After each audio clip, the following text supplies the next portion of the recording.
Okay, so welcome to the Psychology of Gender, PSYC 362.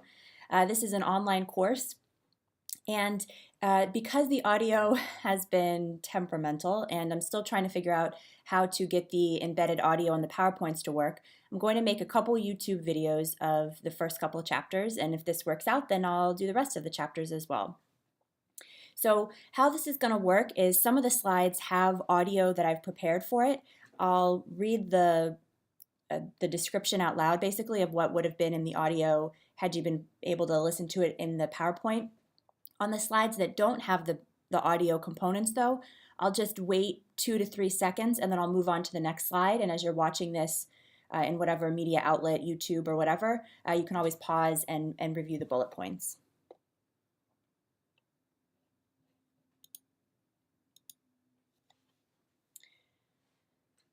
So a little bit about this course.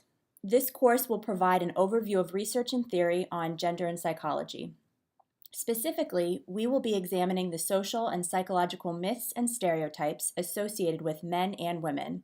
We'll be covering several topics including discrimination, achievement, friendships, relationships, and health. My name is Rachel Shore, and I'm going to be your instructor for the Psychology of Gender, again, PSYC 362. And obviously, as you know at this point, it's an online course. So because we're not going to be meeting in person, I just wanted to give you a little bit of background information about me. So I did my bachelor's at Northwestern University, which is just outside of Chicago. And I did my master's in counseling at Arcadia University, which is just outside of Philly. And now I'm in the clinical psychology doctoral program here at George Mason University. And my particular interests are trauma, cultural values, and media messages.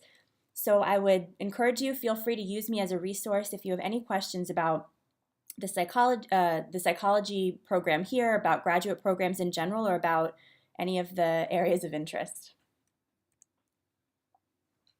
A little bit about this course format. So information throughout this course will be presented through PowerPoint slides with audio components if those get up and running. Additionally, I'll be having these YouTube videos if the PowerPoints are not able to get up and running quickly. We'll also have the assigned textbook readings as well as any additional articles that I might be adding. Primarily the articles will be optional and they'll be just to supplement some of the topics that we'll be covering in the course. So on the slides that have a speaker symbol in the lower left-hand corner, there is supposed to be an audio component. And this just means that I've included additional information on this slide. So as you guys might have realized at this point, if the audio isn't working or if you prefer a different medium, so reading as opposed to the auditory component, I will be including the notes of what I'm saying out loud, what would be included in the audio, just underneath in the slides of the PowerPoint in the notes section. At this point, I also just want to take the opportunity to thank Isaac Sabat, who's another member of the psychology department at GMU. Isaac not only helped develop the Psychology of Gender as an online course, but if the audio gets working, he'll also be featured on a number of the audio bites throughout the PowerPoint slides. So before we begin with the lectures, obviously, it's important that you need to read the syllabus. At this point, the syllabus quiz has passed already. That deadline was yesterday. But if you do have any questions, feel free to contact myself or the graduate assistant, whose email you guys have already been provided with.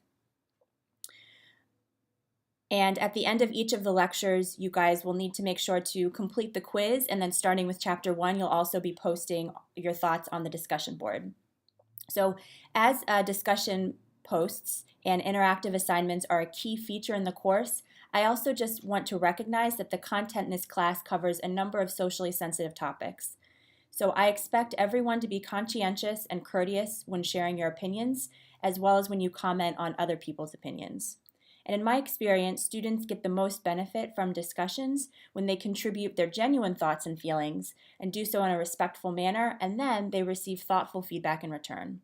So if you have any questions or concerns, feel free to reach out to myself or to the teaching assistant.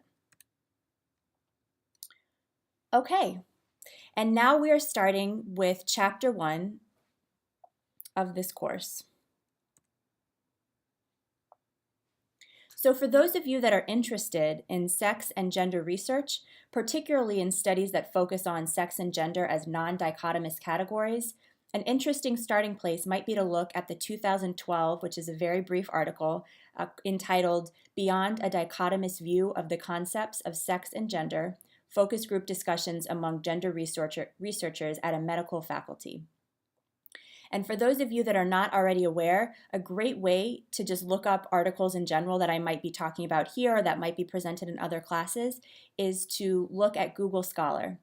And part of what I like about Google Scholar is that it automatically provides you with APA-style citations, and then you can save articles directly from Google Scholar with your GMU ID and password. So if you're interested in finding out more information about this, how to use Google Scholar as a resource, just feel free to let me know.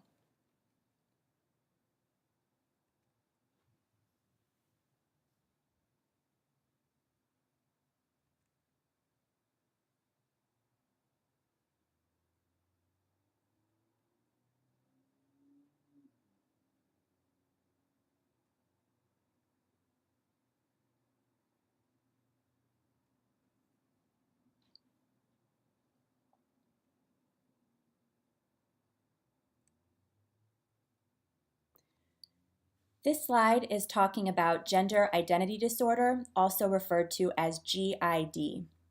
I'll give you the opportunity, or you can pause at this point to read the bullet points, but there also was some additional information I wanted to include.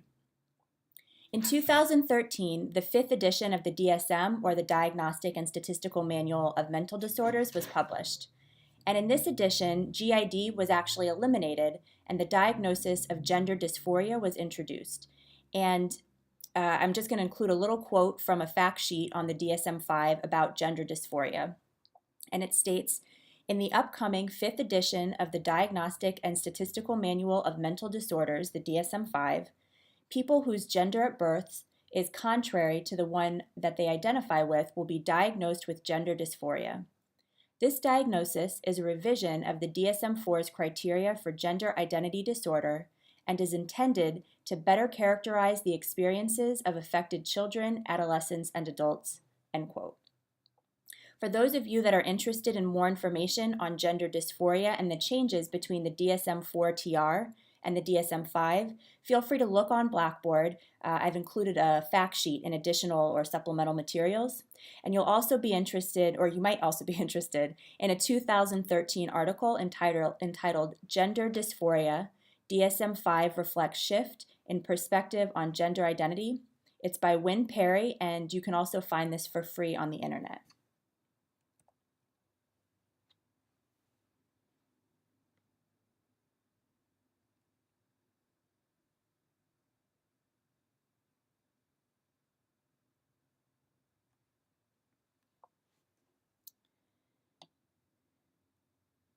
So this is a pictorial representation of some of the different dimensions of gender.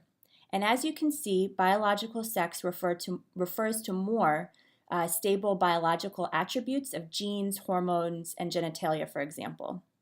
So people can be female, male, intersex, or in between with regards to their biological sex.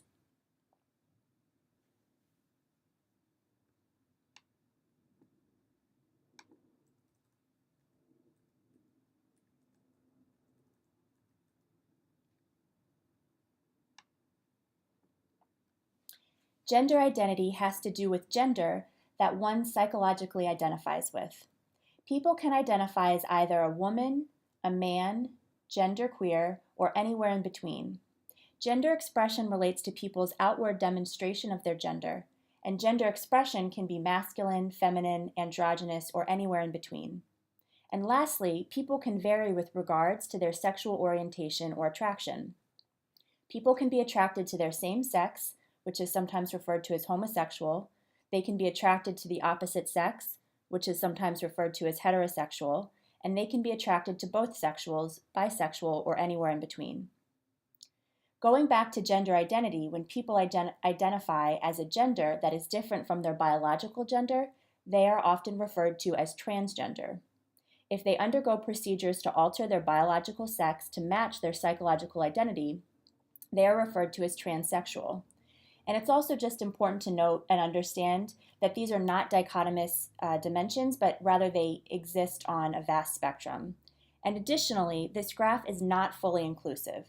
So for instance, it does not include people who are non-gendered, agender, asex, pansexual, or asexual. And for a link with more information, you can see the notes section in the PowerPoint slide that's on Blackboard.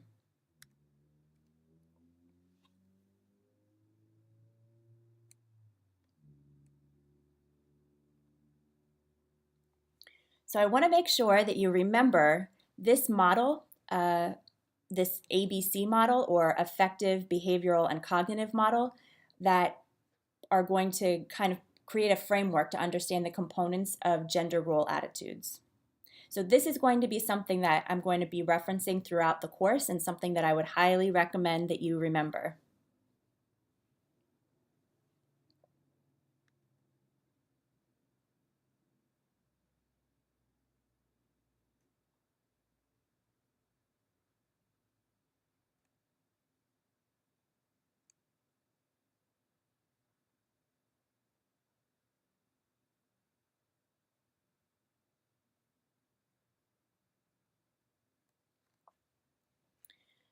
So this slide is talking about status and culture, and in particular, it's introducing a new term called male privilege.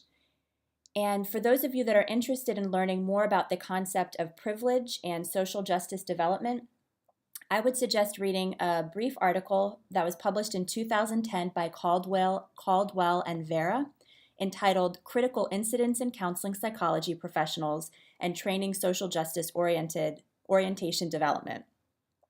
And it does a wonderful job of defining a variety of terms as well as providing examples. The article itself does not reference male privilege in particular, but male privilege certainly falls under the purview of the article. I've included the APA style citation in the notes on PowerPoint, and I've also uploaded the article to Blackboard.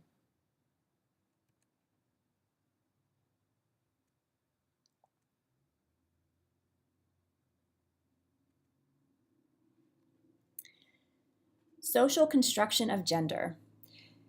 I wanted to add a little bit more information about what is social construction.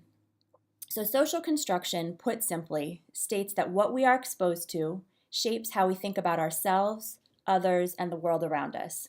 That is, our views on normality they impact how we assess and react to situations, and that our actions in turn influence our environment. And throughout history, there's been a philosophic venture to explain this reciprocal interaction and to define how culture shapes the way that people perceive themselves in relation to others.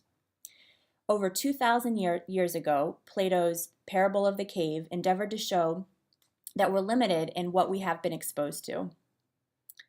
We're limited by what we have been exposed to. Almost 200 years ago, Mary Shelley asserted in Frankenstein, which was published in 1818, that reality is socially constructed, that a society collectively labeling Frankenstein's creation a monster consequently shaped its behavior. And within the last century, the Sapir-Whorf theory of linguistic relativism was developed to show that to the extent that language differs, the thoughts that they give rise to also differ. And this hypothesis basically proposes that we understand the world through the linguistic classification system that we've been socialized in.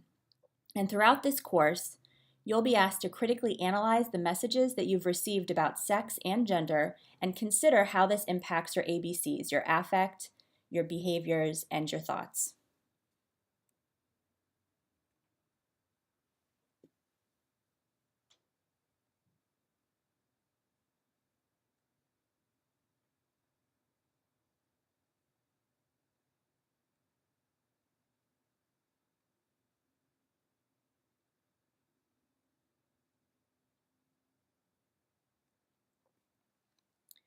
I wanted to give a little bit more information about this graph. So in the graph, agency relates to traits such as the inclination to be independent, assertive, and competent. Communal traits entails the tendency to be friendly, unselfish, and expressive. And I wanted to make sure to define these so that you remember these two definitions, as they're going to appear several times throughout the course. Okay, congratulations! You have completed Chapter 1. Remember to take the chapter quiz and post a response on the discussion board after each of the chapter lectures.